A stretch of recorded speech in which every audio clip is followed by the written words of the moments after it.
નમસ્કાર વિદ્યાર્થી મિત્રો, શંકર વિદ્યાલય હોમ લર્નિંગમાં તમારું સ્વાગત છે. Standard 6 subject English, activity 7.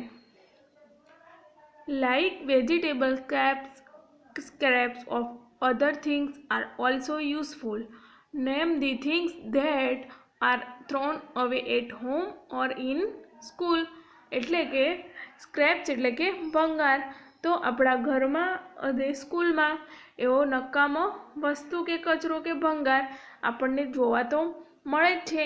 તો એ નકામી વસ્તુઓ કે ભંગારનો આપણે નામ લખવાનો છે અને એનો ઉપયોગ કઈ રીતે કરી શકાય તે આપણે આજે લખવાનું છે.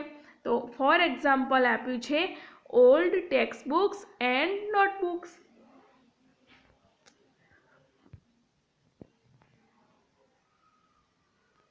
Example 2.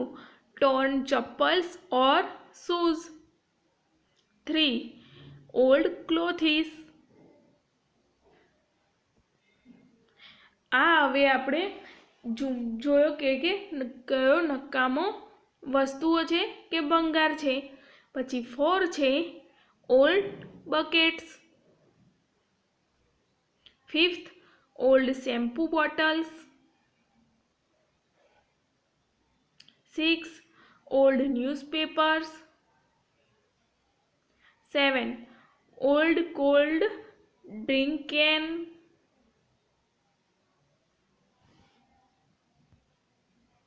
હવે આ બધી વસ્તુઓને આપણે ફરીથી ઉપયોગ કરીને એને ઉપયોગી બની શકે તેવી વસ્તુ બનાવવાની છે. તો પહેલું છે we can use old textbook and notebooks to make paper bags for grocery. એટલે કે આપણે જૂની નોટબુક અને પેપર બેગ એટલે કે કાગળની થેલી બનાવવા માટે ઉપયોગ કરી શકીએ.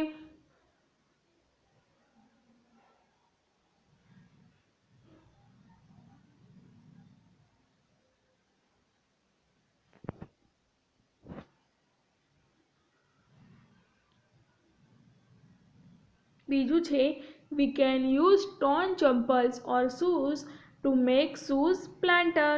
એટલે કે શૂઝમાં છોડ ઉગાડવા માટે જે ચિત્રમાં બતાવે છે. 3rd we can use old clothes to make curtains, pillow covers etc. તકિયાના કવર કે પડદા બનાવવા માટે. we can use old buckets to keep flower pots. એટલે કે કુંડાઓ બનાવવા માટે આપણે જૂના ડોલનો ઉપયોગ કરી શકીએ. we can decorate old shampoo bottles and use them as flower vases. તો શેમ્પૂ બોટલને આપણે ફ્લાવર પોટ તરીકે યુઝ કરી શકીએ. we can use old newspaper to make paper basket. એટલે કે પેપરના બાસ્કેટ બનાવવા માટે આપણે જૂના ન્યૂઝપેપરનો ઉપયોગ કરી શકીએ. we can use old cold drink can to make a power boat. એટલે કે ઓલ્ડ કોલ્ડ ડ્રિંકના જે કેન હોય એનાથી આપણે પાવર બોટ બનાવી શકીએ. હવે એક્ટિવિટી 8. Read the paragraph. એટલે કે આ ફકરાને વાંચો. A sparrow and a parrot were good friends.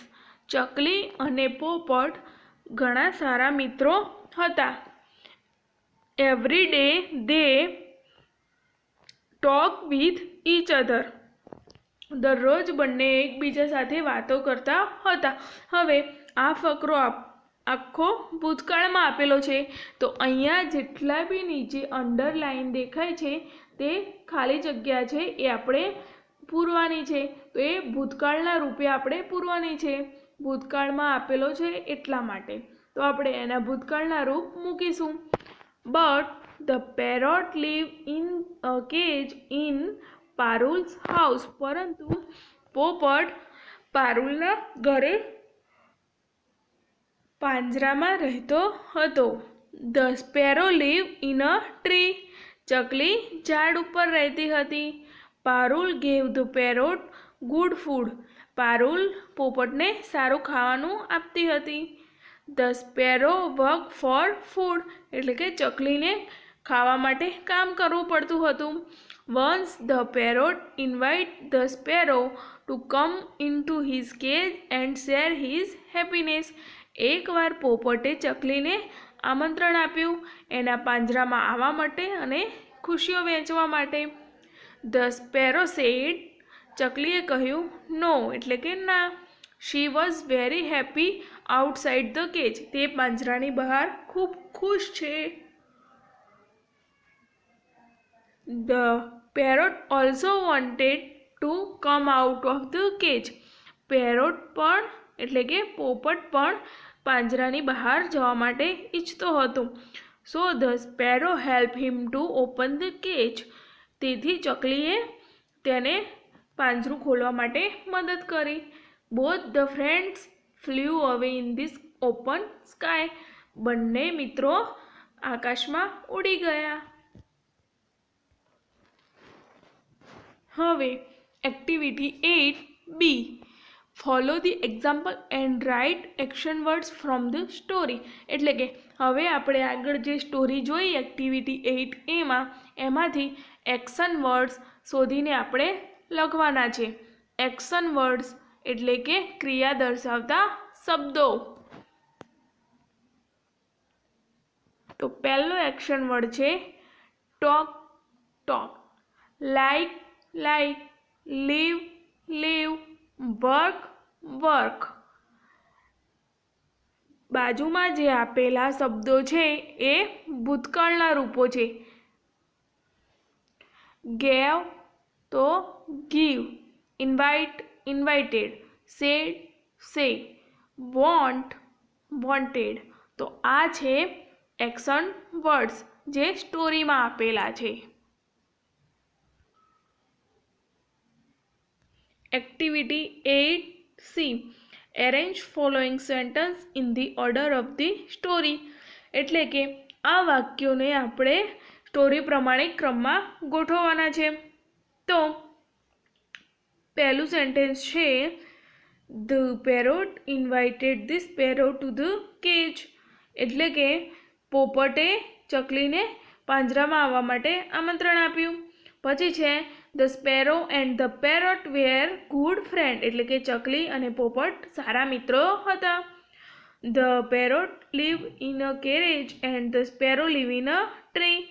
પોપટ પાંજરામાં રહેતો હતો અને ચકલી ઝાડ ઉપર રહેતી હતી. The sparrow and the parrot flew away in the sky. ચકલી અને પોપટ આકાશમાં ઉડી ગયા. The sparrow help the parrot to came out of the cage.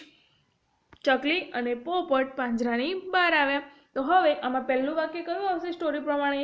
તો the sparrow and the parrot were good friends, એ આવશે પહેલું. પછી સેકન્ડ આવશે the parrot live in a cage and the sparrow live in a tree. પછી third sentence આવશે the parrot invited the sparrow to the cage. પછી fourth આવશે the sparrow help the parrot to come out of the cage. And fifth આવશે the sparrow and the પોપટ flew away in the sky.